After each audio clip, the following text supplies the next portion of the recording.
Hello everyone, I welcome you all to this incredible platform of learn with Miju. कैसे हैं आप सब अच्छे होंगे, मजे में होंगे और अच्छे से अपने एग्जाम की प्रिपरेशन कर रहे होंगे। मेरे प्यारे दोस्तों, आज के इस वीडियो सेशन में हम बात करेंगे फॉर्म्स ऑफ गवर्नमेंट के बारे में। ये एक इंपॉर्टेंट टॉपिक है आपके जेके कंस्टेबल एग्जाम के लिए। जेके एसएसबी के जितने भी एग्जाम्स होते हैं, क्वेश्चन पूछे जाते हैं जेके पीएससी एग्जाम के लिए, Jammu and Kashmir high court junior assistant exam के लिए, और खास करके जेके कंस्टेबल एग्जाम के लिए बहुत ज्यादा इंपॉर्टेंट क्लास रहने वाला है। क्लास को लास्ट तक देखना, ओके। और अगर चैनल पे नए हैं, चैनल को सब्सक्राइब कर लेना ताकि आपको डेली हमारे वीडियोस के नोटिफिकेशन टाइमली मिलते रहे और आप इसका बेनिफिट उठाते रहे। आपसे रिक्वेस्ट रहेगी कि अपने पास एक नोटबुक और एक पेन रख लेना, जितनी भी इंपॉर्टेंट चीजें होंगी वो साथ ही साथ नोट करते रहना। चलिए, सभी एस्पायरेंट क्लास को लाइक कर दें, हम अपने इस सेशन को कंटिन्यू करते हैं। इससे पहले वाले अगर लेक्चर्स आपने नहीं देखे हुए, प्लेलिस्ट में वीडियोस पड़े होंगे, जाके देख लेना, काम आएंगे। ओके, शुरू करते हैं। सबसे पहले हम बात करते हैं इंट्रोडक्शन की। अगर हम बात करते हैं मेरे प्यारे दोस्तों, टॉपिक का नेम क्या है? Forms of government. इंट्रोडक्शन की बात करते हैं, हमें पहले ये मालूम होना चाहिए कि जो हमारे पास एक स्टेट होती है उसके 4 एसेंशियल एलिमेंट्स होते हैं। कितने? 4। याद रखना, 4 जो हमारे पास एसेंशियल एलिमेंट्स होते हैं उसमें हमारे पास एक पॉपुलेशन होता है, और दूसरा नंबर पे हमारे पास टेरिटरी होता है, और तीसरे नंबर पे हमारे पास गवर्नमेंट होती है, और फोर्थ नंबर पे हमारे पास सोवेरेनिटी होती है। ये इंपॉर्टेंट हमारे पास 4 एसेंशियल एलिमेंट्स होते हैं किसी भी स्टेट के, ये आपको मालूम होना चाहिए। और इन 4 में से भी अमंग देम अगर हम बात करते हैं तो गवर्नमेंट सबसे इंपॉर्टेंट है। क्या? गवर्नमेंट, याद रखना, और इसी के बारे में हम डिस्कस करेंगे। ओके, इंपॉर्टेंट है। जैसे कि मैंने आपको बताया कि ये हमारे पास 4 जो एसेंशियल एलिमेंट है, इनमें हमारे पास एक पॉपुलेशन होता है, और जो हमारे पास स्टेट की पॉपुलेशन होता है, अगर हम इसके बारे में बात करते हैं, state is a social concept and its population is its most essential factor, और ये एक मोस्ट एसेंशियल फैक्टर है। टेरिटरी की बात करें तो स्टेट है sovereign ownership and jurisdiction over its territory. और उसके बाद गवर्नमेंट की बात करें तो ये एक एजेंसी होती है स्टेट की, जो क्या करती है? एक्ट्स फॉर इट, जो फार्मुलेट्स करती है लॉज को और इंश्योर करती है कंफर्मिटी टू देम। ओके, उसके बाद सोवरेनिटी की बात करें तो ये क्या होता है? हॉलमार्क होता है किसी भी स्टेट का एंड बिलोंग्स टू इट। लेकिन इन 4 में से सबसे इंपॉर्टेंट जो है आपके एग्जाम पॉइंट ऑफ व्यू से, वो हमारे पास गवर्नमेंट है। कौन सा है? गवर्नमेंट। इसी के बारे में हम बात करेंगे। टॉपिक का नेम ही हमारे पास फॉर्म्स ऑफ गवर्नमेंट है। देखिए, अगर हम बात करते हैं यहाँ पे गवर्नमेंट की, तो गवर्नमेंट क्या है? Government is a group of people who are elected by the people to manage a country और state and work for the welfare of people. देखिए, जो गवर्नमेंट है ये हमारे पास ग्रुप ऑफ पीपल है जो इलेक्टेड किए जाते हैं। किस लिए? Who are elected by the people. जो इसे कौन इलेक्ट करते हैं? लोग इलेक्ट करते हैं। किस लिए इलेक्ट करते हैं? टू मैनेज करने के लिए एक कंट्री को या स्टेट को। किस लिए? फॉर जो हमारे पास वेलफेयर होगा लोगों का, ठीक है, लोगों के काम के लिए। ठीक है, ये बात तो है। तो ये हमारे पास गवर्नमेंट ही होती है जो एक्ट करती है on the behalf of state. Okay, और अगर हम बात करते हैं, ये गवर्नमेंट ही होती है जो हमारे पास एक्ट करती है एज अ एजेंट, ठीक है, एक स्टेट के लिए। तो कहने की बात है, गवर्नमेंट बहुत इंपॉर्टेंट है। ये एक ग्रुप है लोगों का, ठीक है। Government is a group of people who are elected by the people to manage a country और state and work for the welfare of people. चलो, ये तो हमारे पास डेफिनेशन हो गई। लेकिन इसमें 3 मेन ब्रांचेज होती हैं गवर्नमेंट की। कितनी? 3 मेन ब्रांचेज है, और मैंने आपको ये चीज पढ़ाई भी थी, ठीक है। पहले एक लेक्चर में मैंने ये आपको पढ़ाया था। अब यहाँ पे एक होता है लेजिस्लेटिव, एक होता है एग्जीक्यूटिव, और एक हमारे पास होता है जुडिशियल। याद रखना, जुडिशरी जिसे आप कहते हैं, ठीक है। लेजिस्लेटिव जो होती है, लेजिस्लेटिव का काम क्या है? लेजिस्लेटिव का काम होता है लॉज को क्रिएट करना एंड प्रोसीजर्स करना एंड एग्जामाइंस द एडमिनिस्ट्रेशन। और जो हमारे पास एग्जीक्यूटिव है, ये इन्फोर्स करती है लॉज को। ये बाद में जो इन्फोर्स करने का काम होता है लॉज को, ये किसका होता है? एग्जीक्यूटिव का होता है and carries out the will of the state. Okay, ठीक है। उसके बाद हमारे पास होता है जुडिशरी, जिसे आप जुडिशियल, हमारे पास क्या है? जुडिशरी जो हमारे पास ब्रांच है, ये इंटरप्रेट्स करती है लॉज को, ये सेटल्स को डिस्प्यूट्स करती है, और एडमिनिस्ट्रेट करती है जस्टिस। जस्टिस कौन देगा? यही हमारे पास जुडिशरी देती है। कहने का मतलब है, सबसे पहले लॉज को जो क्रिएट करती है, बनाती है, वो हमारे पास लेजिस्लेटिव है। उसके बाद उन्हीं लॉज को आगे इन्फोर्स करने का काम किसका है? इंप्लीमेंट करने का काम एग्जीक्यूटिव का। और उन्हीं लॉज को देखना, जांच पड़ताल करना और सेटल्स करना डिस्प्यूट्स को, और जस्टिस दिलाना किसका काम है? जुडिशरी का। तो ये 3 मेन ब्रांचेस हैं गवर्नमेंट की। चलो ठीक है, ये भी है, हमने इसके बारे में पढ़ा था, मैंने आपको पढ़ाया था। जुडिशरी में हमारे पास कौन कौन से आर्गन है इंडिया में, ये वो ओवरऑल हर एक चीज आपको पढ़ाई थी डेमोक्रेटिक इंस्टीट्यूशन में। क्लियर? यहाँ पे आगे चलते हैं मेरे प्यारे दोस्तों। यहाँ पे बात करते हैं, यहाँ पे फॉर्म्स ऑफ गवर्नमेंट जो है, ये एक इंपॉर्टेंट टॉपिक है।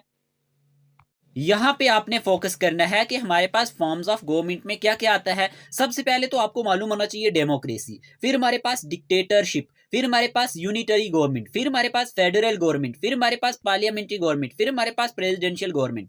याद रखना ये 6 मेन जो हमारे पास क्या है फॉर्म्स ऑफ गवर्नमेंट है। एक मैंने आपको बता दिया, democracy, dictatorship, unitary government, federal government, parliamentary government, presidential government. Clear? चलिए ठीक है। अब यहाँ पे डेमोक्रेसी क्या होता है ये समझते हैं। मैंने पहले भी आपको इसके बारे में बताया था, फिर बता देता हूँ। डेमोक्रेसी जो है ये हमारे पास the word democracy comes from the Greek words demos. ये किससे आया है? ग्रीक वर्ड डिमोस से आया है, यानी मीनिंग जिसका मीन क्या है? पीपल, लोग। ओके। एंड क्रेटोस जिसका मीनिंग है पावर। याद रखना क्रेटोस का मीनिंग क्या है? पावर। ओके।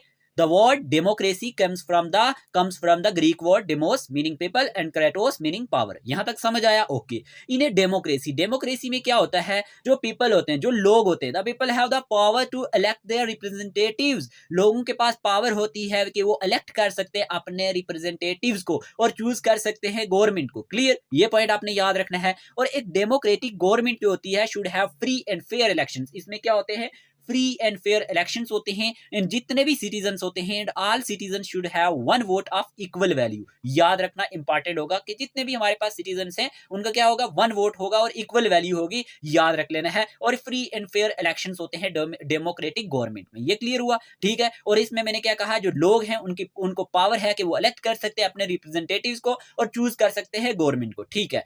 उसके बाद आपको एग्जाम्पल यहाँ पे दिया गया है कि इंडिया क्या है? इंडिया एक डेमोक्रेटिक कंट्री है मेरे प्यारे दोस्तों। क्या है? Democratic country. India is a sovereign socialist secular democratic republic with a parliamentary form of government. इस चीज को समझना, ये पॉइंट बहुत इंपॉर्टेंट है। क्या है? इसकी एक पार्लियामेंट्री फॉर्म ऑफ गवर्नमेंट है और जो हमारे पास फेडरल इन स्ट्रक्चर भी है। ये वर्ड बहुत इंपॉर्टेंट है। एक तो पार्लियामेंट्री फॉर्म ऑफ गवर्नमेंट भी है और स्ट्रक्चर कैसा है? फेडरल इन स्ट्रक्चर है विद यूनिटरी हमारे पास फीचर्स हैं। ये भी याद रखना, फेडरल वर्ड भी याद रखना, यूनिटरी भी याद रखना, बाद में ये भी समझाऊंगा। ठीक है। और यहाँ पे क्या होता है? There is a council of ministers with prime minister होता है as its head. Okay. To advise the president और who is the constitutional head of the country. याद रखना एक प्राइम मिनिस्टर होता है जो हेड होता है, जो एडवाइस करता है प्रेसिडेंट को, और प्रेसिडेंट क्या होता है? Who is the constitutional head of the country होता है। ये चीजें आपको समझ आ गई? क्लियर? ओके। चलिए आगे चलते हैं।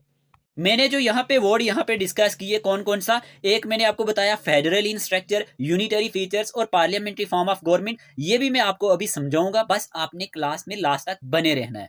अब देखें, अब यहाँ पे क्या है? यहाँ पे लिखा गया तीसरे नंबर पे यूनिटरी गवर्नमेंट क्या होता है। देखिए मैंने पहले आपको यहाँ पे बताया डेमोक्रेसी क्या होता है। अब यहाँ पे यूनिटरी गवर्नमेंट क्या है, यहाँ पे इसको समझना है। देखिए यूनिटरी गवर्नमेंट की अगर हम बात करते हैं ना मेरे प्यारे दोस्तों, इसमें सेंट्रल पावर होती है। क्या? मेन गवर्नमेंट जो होती है होल्ड्स करती है वो सेंट्रल पावर। ठीक है। सेंटर की पावर होती है, the main government holds most of the political power. Unitary government में सेंटर की पावर ज्यादा होती है और ये यूनिफॉर्म करती है लॉज को बनाती है। Laws and policies are consistent across the entire country.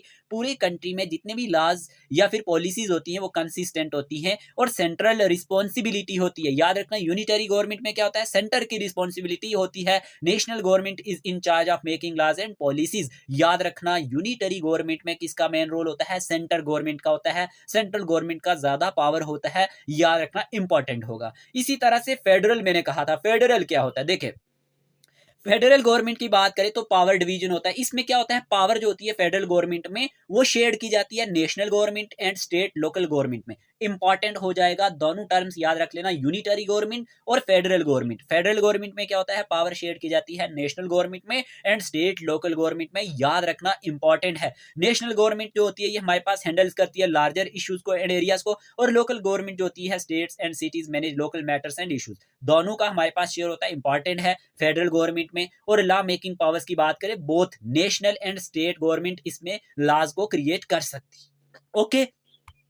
तो याद रखना ना, जितनी भी हमारे पास नेशनल की बात करें या स्टेट गवर्नमेंट की, दोनों इसमें क्या कर सकती हैं? लॉज को क्रिएट कर सकती हैं। नोट क्या लिखा गया है? India is considered a quasi federal state. India क्या है? एक क्वाजी फेडरल स्टेट है। इंपॉर्टेंट है, ये वर्ड भी याद रख लेना है। ओके। यहाँ पे याद रखना है कि इंडिया क्या है, एक क्वाजी फेडरल स्टेट है because it has characteristics of both A federal and unitary system of government. क्योंकि जो हमारे पास करेक्टरिस्टिक हैं, अगर हम इंडियन गवर्नमेंट की बात करते हैं, यहाँ पे federal and unitary system of government दोनों ही हैं और with a strong central government है। इंपॉर्टेंट हो जाएगा। नोट क्या लिखा गया, प्रोफेसर के सी वीरे जो हैं एक कॉन्स्टिट्यूशनल एक्सपर्ट है जिन्होंने डिस्क्राइब किया था Indian constitution as quasi federal. याद रखना जो ये हमारे पास टर्म है क्वाजी फेडरल, ये किसने हमारे पास यहाँ पे डिस्क्राइब की, किसने बताई, प्रोफेसर के सी वीरे। इंपॉर्टेंट हो जाएगा। क्लियर।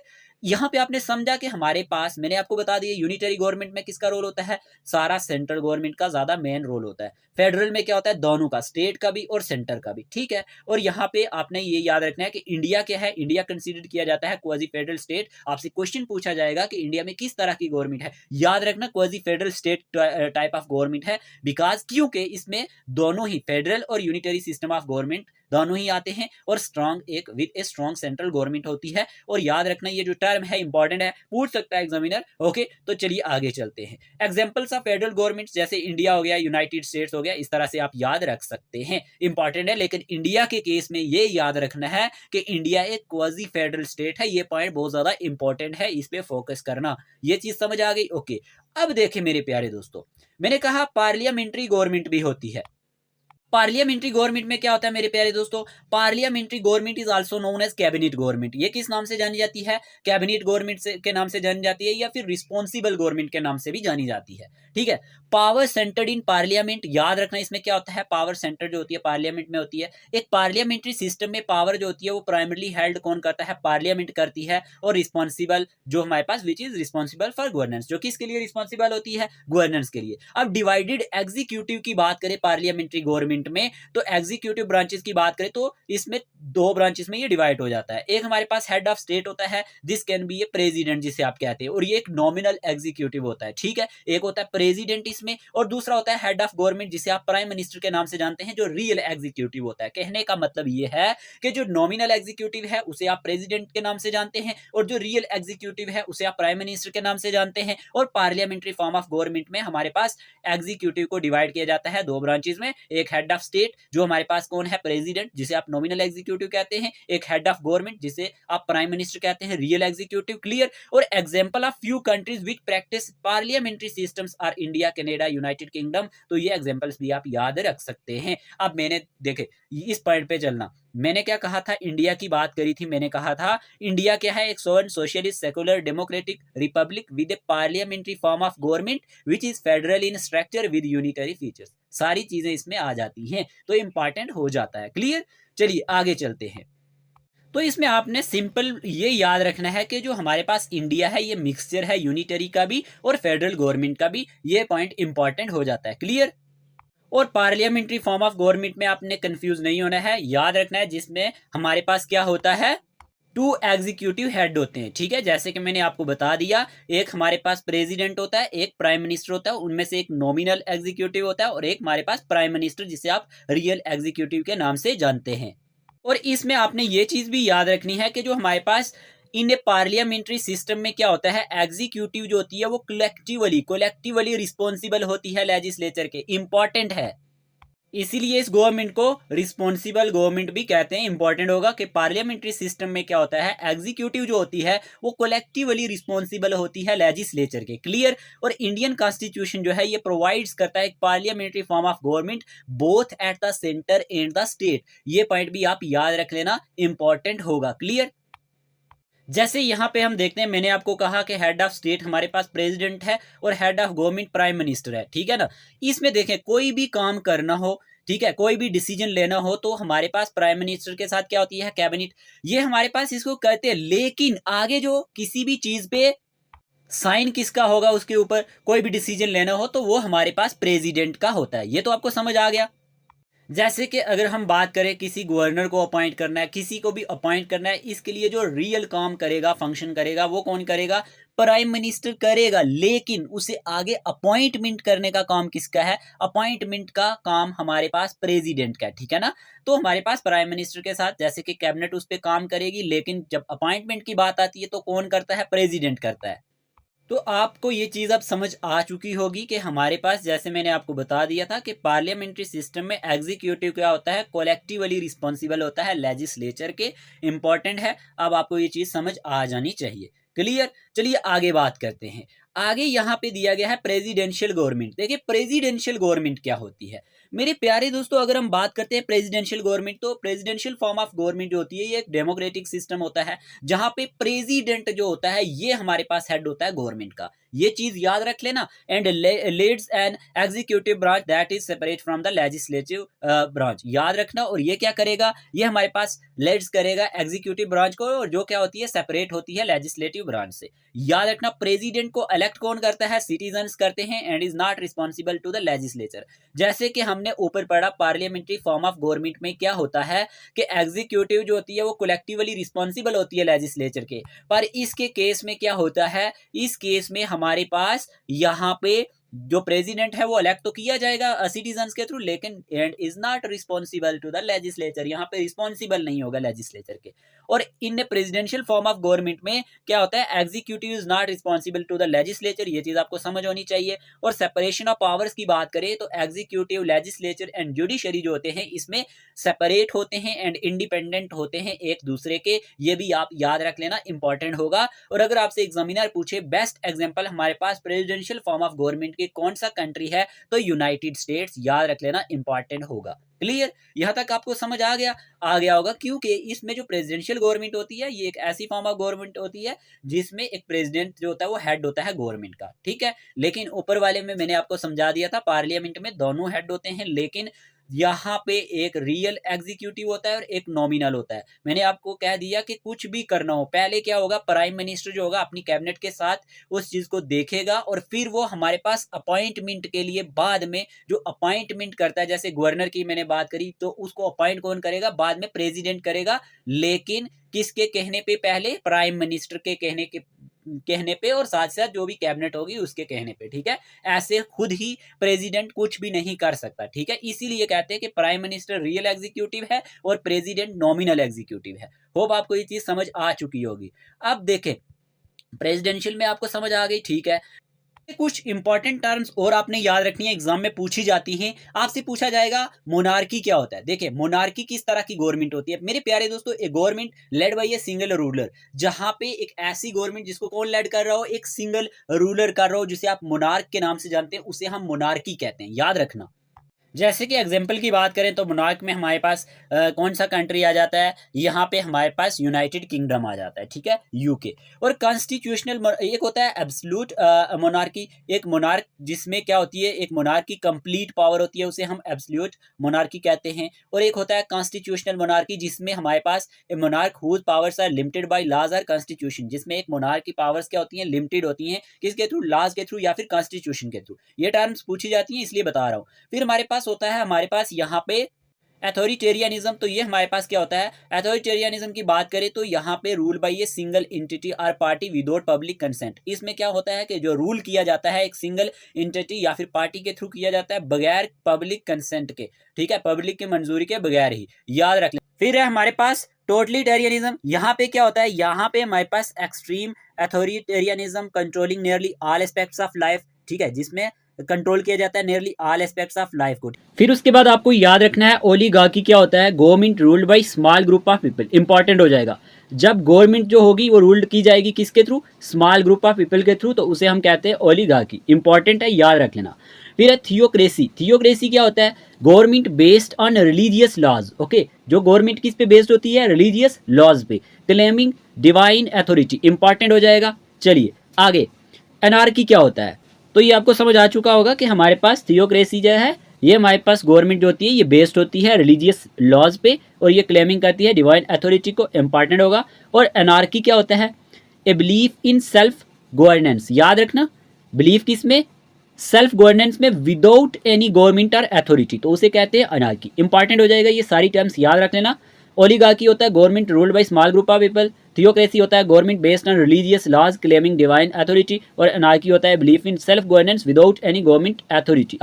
ये क्वेश्चन पूछे जाते हैं यार। एक और पूछा जाता है कि हमारे पास डिक्टेटरशिप क्या होता है। डिक्टेटरशिप याद रखना, ये भी कई बार पूछा जाता है कि डिक्टेटरशिप फॉर्म ऑफ गवर्नमेंट क्या होता है। तो मेरे प्यारे दोस्तों, डिक्टेटरशिप ही हमारे पास एक ऐसी गवर्नमेंट है, एक ऐसी सिचुएशन होती है जहां पे एक पर्सन जो होता है मेक्स ऑल द रूल्स। एक ही पर्सन क्या करता है, सारे रूल्स को भी बनाता है और decisions without input from anyone else, किसी से भी। तो दानाशाही नाम सुना है ना, इस तरह से। ओके, तो डिक्टेटरशिप की एग्जांपल्स भी कई बार एग्जामिनर पूछ लेता है। तो नाजी जर्मनी की बात करें अंडर एडोल्फ हिटलर, आपने सुना होगा, और जो हमारे पास Soviet Union under Joseph Stalin, ये हमारे पास एग्जांपल हैं इस तरह की। याद रखना इंपॉर्टेंट डिक्टेटरशिप कंट्रीज की, तो इंपॉर्टेंट हो जाएगा।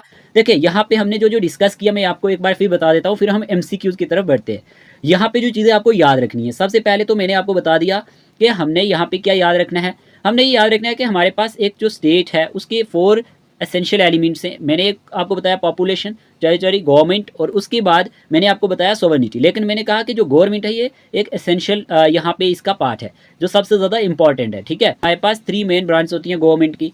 एक होती है लेजिस्लेटिव, एग्जीक्यूटिव, और हमारे पास यहाँ पे होता है जुडिशरी। ठीक है ना, यानी कि जुडिशियल ब्रांचेज। अब आपसे एग्जामिनर पूछेगा कि जो लॉज को क्रिएट करने का काम किसका है, तो लॉज को क्रिएट करने का काम लेजिस्लेटिव का है, और इन्फोर्स करने का काम किसका है, लॉज को, एग्जीक्यूटिव का है। जुडिशरी का काम क्या है, इंटरप्रेट्स करना लॉज को और सेटल करना डिस्प्यूट्स को, और हमारे पास एडमिनिस्ट्रेट करना जस्टिस को। अब ये आपसे क्वेश्चन पूछेगा एग्जामिनर, तो आपने बता देना है। फिर आपको जो मेन चीज़ें याद रखनी है ना, फिर आपने ये याद रखना है कि जो हमारे पास इंडिया की डेमोक्रेसी है ना, इसके बारे में क्वेश्चन पूछा जाएगा कि हमारे पास इंडिया क्या है, एक डेमोक्रेटिक कंट्री है, पहली चीज़। और यहाँ पे किस तरह की गवर्नमेंट है, पार्लियामेंट्री फॉर्म ऑफ गवर्नमेंट है, जो हमारे पास फेडरल इन स्ट्रक्चर है विद यूनिटरी फीचर्स के साथ। तो ये पॉइंट बहुत ज़्यादा इंपॉर्टेंट हो जाता है। ओके, उसके बाद आपको याद रखना है यूनिटरी गवर्नमेंट क्या होती है। यूनिटरी गवर्नमेंट में सबसे ज़्यादा रोल हमारे पास सेंट्रल गवर्नमेंट का होता है। ठीक है, मेन गवर्नमेंटल जो हमारे पास बॉडी होती है वो हमारे पास सेंट्रल गवर्नमेंट होती है, इसी की हमारे पास पावर होती है। ठीक है, ज़्यादा।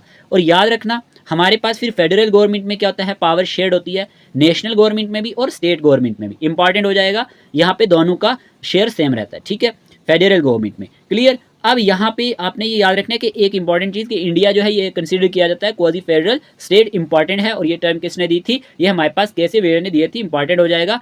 चलिए, ये चीज़ें आपने याद रखनी है। उसके बाद पार्लियामेंट्री गवर्नमेंट में क्या होता है, ये आपने याद रखना है, ये एक कैबिनेट गवर्नमेंट होती है या फिर रिस्पॉन्सिबल गवर्नमेंट होती है। ठीक है, और इसमें 2 एग्जीक्यूटिव होते हैं, एक नॉमिनल और एक हमारे पास यहाँ पे रियल एग्जीक्यूटिव। मैंने आपको बता दिया क्या होता है इन डिटेल। ओके, उसके बाद आपको क्या याद रखना है, कंट्रीज भी याद रख लेना, इनके नाम भी पूछ सकता है examiner. Presidential form of government में हमारे पास क्या होता है, प्रेसिडेंट जो होता है वो हेड होता है गवर्नमेंट का। ठीक है, और यही लीड करता है एग्जीक्यूटिव ब्रांच को। ठीक है, तो ये आपने याद रखना है। फिर उसके बाद आपने ये याद रखना है कि बेस्ट एग्जांपल कौन सी है, यूनाइटेड स्टेट्स। उसके बाद आपको ये टर्म्स सारी याद रखनी है। मोनार्की क्या होता है, एब्सोल्यूट मोनार्की क्या होता है। ठीक है, उसके बाद थियोक्रेसी क्या होता है, अनार्की क्या होता है। ठीक है, ये तो इंपॉर्टेंट। काफ़ी सारे एस्पिरेंट्स के हमें मैसेज आते हैं कि आपके लेक्चर्स की पीडीएफ कहाँ पे मिलेंगी। तो आपको ये कंप्लीट स्टडी मटेरियल मिल जाएगा। किसी भी एग्जाम की तैयारी कर रहे हैं, जेके एसएसबी, जेके कांस्टेबल की कर रहे हैं, जेके पीएसआई की कर रहे हैं, या फिर आप Jammu and Kashmir high court junior assistant की कर रहे हैं, तो उसके भी नोट्स आपको मिल जाएंगे। और मॉक टेस्ट आपके 5 से स्टार्ट हो जाएंगे। याद रखना, जेके कांस्टेबल के, और 3 तारीख को आपका second full length mock test होगा Jammu and Kashmir high court junior assistant का। तो ये आपको स्टडी मटेरियल मिल जाएगा एडवांस में, और आपको पेड ग्रुप में भी ऐड कर दिया जाएगा आने वाले लेक्चर्स के पीडीएफ टेस्ट वगैरह के लिए। टोटल फी 499 रुपीज़ रहने वाली है, अगर आपको मॉक टेस्ट भी चाहिए और स्टडी मटेरियल भी चाहिए, plus 2 year paid group subscription. तो यहाँ पे अगर आपको ओनली मॉक टेस्ट देने हैं, अगर आप कंस्टेबल के मॉक टेस्ट देंगे तो 99 रुपीज़ फी है। 5 फुल लेंथ मॉक टेस्ट होंगे OMR बेस्ड, और अगर आप Jammu and Kashmir high court junior assistant exam की तैयारी कर रहे हैं तो उसके लिए भी आपको 99 रुपीज़ फी रहने वाली है। ये सिर्फ मॉक टेस्ट की बताई है। तो अगर आपको मॉक टेस्ट के साथ साथ स्टडी मटेरियल भी चाहिए तो फिर 499 रुपीज़ है। ओके, और आपने करना क्या है, इस नंबर पे मैसेज कर देना है 8492886188 पे, और बोल देना है कि हमें पेड ग्रुप में ऐड कर दो और स्टडी मटेरियल प्रोवाइड कर दो। आपको फ़ी का प्रोसीजर बताया जाएगा, आपने फ़ी पेमेंट करनी है, और उसके बाद आपको ये स्टडी मटेरियल भी मिल जाएगा और ग्रुप में भी ऐड कर दिया जाएगा। बाकी टेलीग्राम का लिंक आपको डिस्क्रिप्शन बॉक्स में मिलेगा, वहीं से जाकर ज्वाइन कर लेना, काम आएगा आने वाले एग्जाम्स के लिए। ठीक है, और क्विज क्वेश्चंस के लिए। तो ये वाला नंबर है, इसी नंबर पर आपने मैसेज करना है, इसका स्क्रीनशॉट आप ले सकते हैं। बाकी Jammu and Kashmir high court junior assistant वाले भी इसी नंबर पे मैसेज कर सकते हैं, उन्हें भी study material plus paid group में ऐड कर दिया जाएगा। चलिए, अब हम क्वेश्चंस को डिस्कस कर लेते हैं। आपने क्या करना है, वीडियो को पॉज करना है और पहले खुद आंसर देने की कोशिश करना है। पहला क्वेश्चन पूछा गया है, what type of government has a king or queen that holds all the power. Option है monarchy, federal government, direct democracy, republic. आपको बताना है इस तरह की गवर्नमेंट को क्या कहते हैं जिसमें एक किंग या फिर क्वीन जो होती है वो होल्ड करे पूरी पावर को। तो इस क्वेश्चन का आंसर है मोनार्की। याद रखना, monarchy is a type of government where a king और queen holds all the power. जहाँ पे क्या होता है कि एक किंग या क्वीन जो है वो होल्ड करते हैं ऑल द पावर को। और इस तरह की जो गवर्नमेंट होती है मोनार्की, इसमें एब्सोल्यूट अथॉरिटी होती है एंड कंट्रोल होता है गवर्नेंस ऑफ द कंट्री पे। फिर क्वेश्चन पूछा गया है type of government where one person are small group holds all the power. इस क्वेश्चन का आपने बताना है आंसर क्या होगा according to option. Monarchy, direct democracy, dictatorship, republic. तो यहाँ पे ऑप्शंस के अकॉर्डिंग इस क्वेश्चन का आंसर क्या होगा, यहाँ पे डिक्टेटरशिप। याद रखना, dictatorship is a form of government where one person और a small group of people have absolute power without constitutional limitations. Okay, और डिक्टेटरशिप में क्या होता है, रूलर जो होता है वो बनाता है जितने भी डिसीजन होते हैं, ठीक है, डिसीजंस जितने भी होते हैं, रूलर्स क्या होता है वो सारे के सारे डिसीजंस भी लेता है और रूल्स भी बनाता है without input from anyone else. तो याद रखना ये क्वेश्चन पूछा जाता है। फिर यहाँ पे अगर हम बात करते हैं type of government where all voters in a community meet to make laws and decide actions. Monarchy, यहाँ पे ओलिगार्की या फिर डिक्टेटरशिप, डायरेक्ट डेमोक्रेसी।